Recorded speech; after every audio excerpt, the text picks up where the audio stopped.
Hey all, it's Bree. So first things first, a lot of you are really new to my channel and I just hit 200 subscribers and I wanted to thank you just from the bottom of my heart. I know 200 doesn't seem like a lot, but it feels like a lot.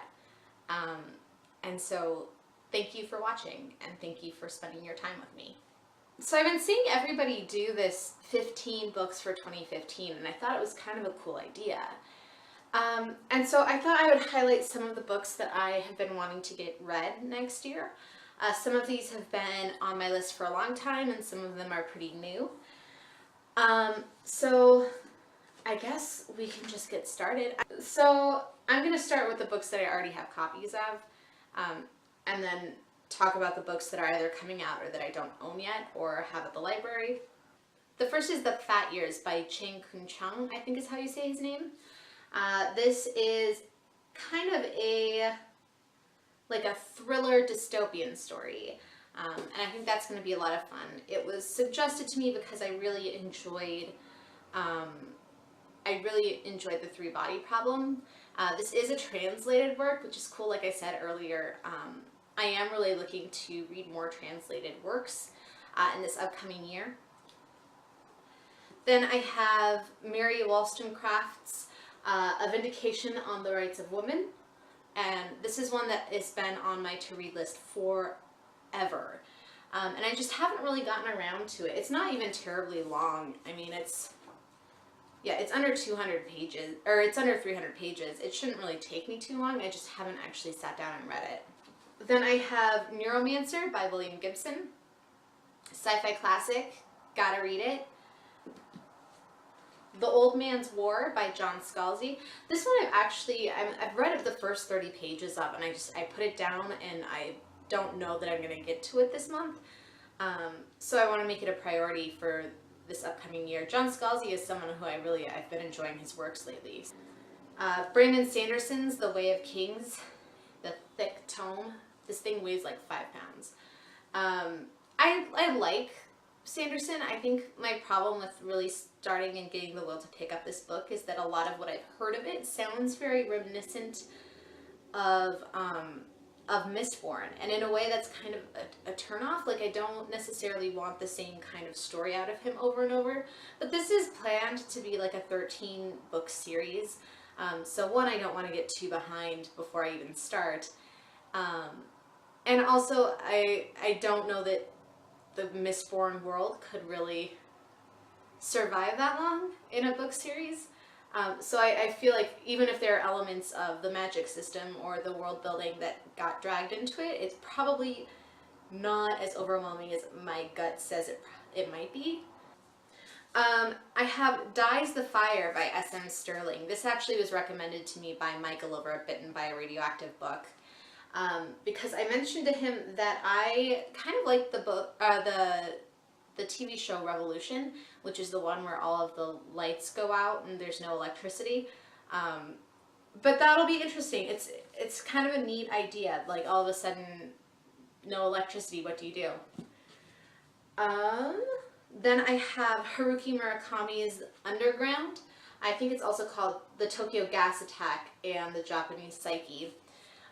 Again, translated work, and it's supposed to be about a terrorist attack on an underground rail system and kind of the way that shakes up the city. So I think that'll be interesting. That's gonna, I think, appeal to like the poli-sci lover in me. Another one that's been on my list forever, and I keep talking about reading it and I just haven't done it. So I think this is gonna have to be a January read for me, is 100 Years of Solitude by Gabriel Garcia Marquez.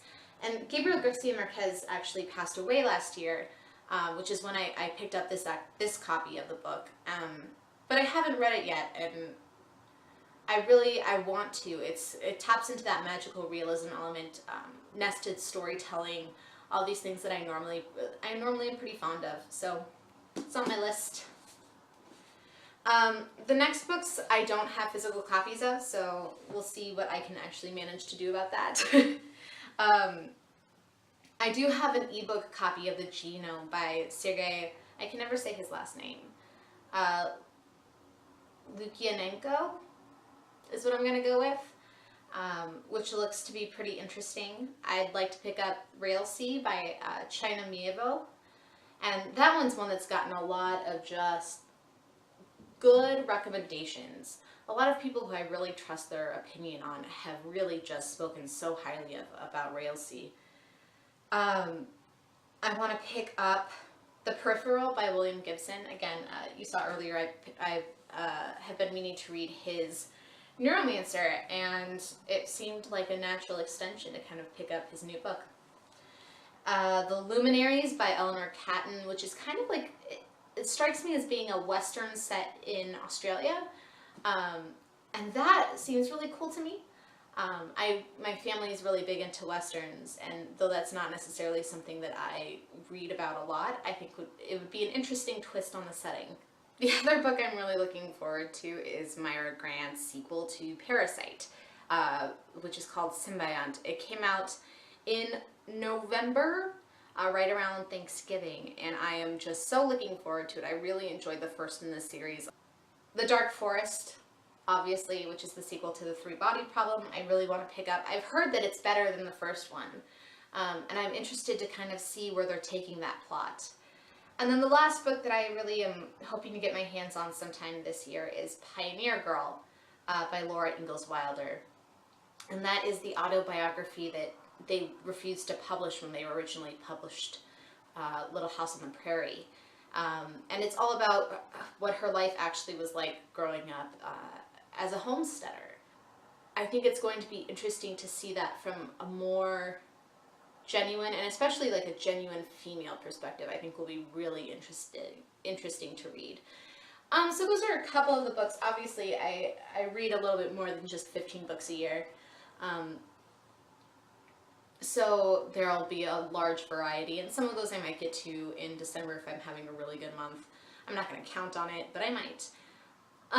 So let me know if you've read any of these, what you thought of them. Let me know what you're planning on reading next year, and I will talk to you guys later.